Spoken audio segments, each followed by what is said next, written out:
Hey guys, yeah, anyway, I've got a little catch and cook on the white crays, and I'll show you this little trick.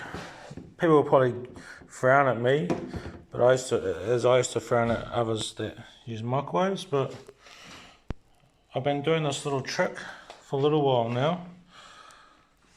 And so you just put that much water in the bottom, just enough to cover the bottom, probably that much, and then salt, pepper, and then this size cray, it's just legal.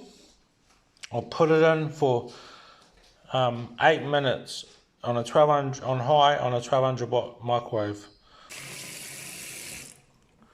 like that, and then the microwave for 8 minutes. When your missus ain't home, she'll probably moan at you. Smell.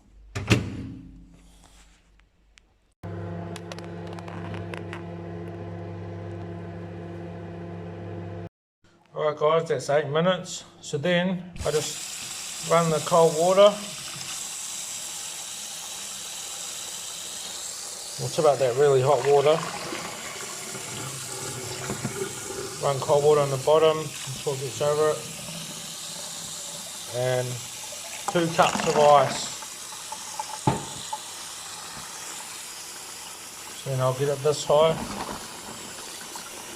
cover it all in water, and I'll grab another cup of ice and chuck it in and let that sit for 5 minutes. Right guys, that's really cold, that water now.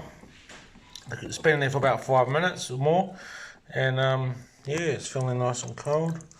So I just stick it in the side, let it drain out its juices for another 5 minutes, and we'll crack it open. Alright,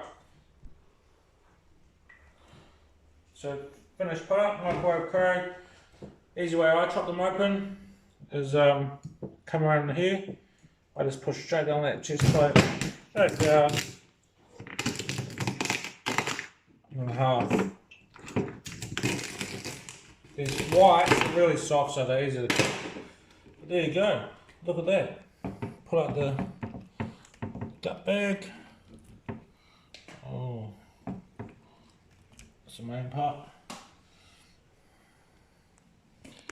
And make sure you don't waste this part in here. Wipe that on your sandwich.